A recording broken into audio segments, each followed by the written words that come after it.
ஸ்ரீ குருப்யோ நமஹ.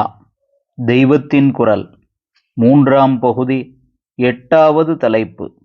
அம்பிகை அருளும் தீட்சைகள். தொடர்ச்சி. அம்பாள் இந்த 3 தீட்சைகளை அளிப்பது எப்படி? அம்பாளுக்கு கண்ணழகை கடாட்ச விசேஷத்தை வைத்து 3 பிரசித்த க்ஷேத்திரங்களில் 3 விதமான ரூபங்கள் இருக்கின்றன. காமாட்சி, மீனாட்சி, விசாலாட்சி என்னும் ரூபங்கள் காஞ்சிபுரத்தில் காமாட்சியாகவும், மதுரையில் மீனாட்சியாகவும், காசியில் விசாலாட்சியாகவும் இருக்கிறாள். 3லும் கண்ணழகு கடாட்ச விசேஷம் என்று சொன்னாலும் 3லுமே நயன தீட்சை தருகிறாள் என்று சொல்வதில்லை. மீன்தானே நயன தீட்சைக்கு சொன்னது. மீனாட்சி என்ற பெயரிலேயே மீன் இருக்கிறதே. இதனால் அவளைத்தான் கடாட்சத்தாலேயே ஞான தீட்சை தந்துவிடும் குருவாக சொல்லியிருக்கிறது.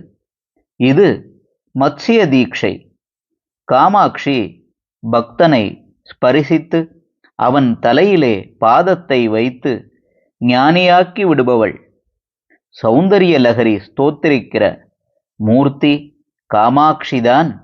கரும்புவில் புஷ்பபானம் பாச அங்குஷத்தோடு சதுர்புஜையாக இருக்கிற மூர்த்தி.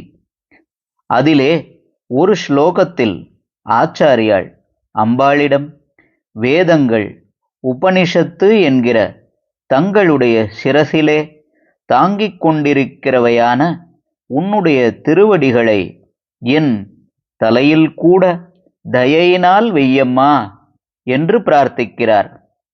ஸ்ருதீனாம் மூர்தானோ தததி தவயௌ சேகரதயா மமாப்யதௌ மாதஹ சிரசி தயையா தேஹி சரணௌ. உபனிஷத்துக்கள் தான் வேதாந்தம் என்பது. ஆச்சாரியாளின் அத்வைத்தமான ஞான மார்க்கத்துக்கு வேதாந்த சம்பிரதாயம் என்றே பெயர். அதனால் இங்கே ஆச்சாரியாள் ஞான குரு ரூபிணியாகவே அம்பாளை பாவித்து திருவடி தீட்சை வேண்டுகிறார் என்று ஆகிறது. அதற்கு காமாட்சியிடம் ஸ்பர்ஷமான குக்குட தீட்சை கேட்டிருக்கிறார். காசியிலே இருக்கப்பட்ட விசாலாட்சி பக்தர்களை அனுக்கிரக சிந்தையோடு மனசால் நினைத்தே ஞானம் அளித்துவிடும் கமட தீட்சை குருவாய் இருப்பவள்.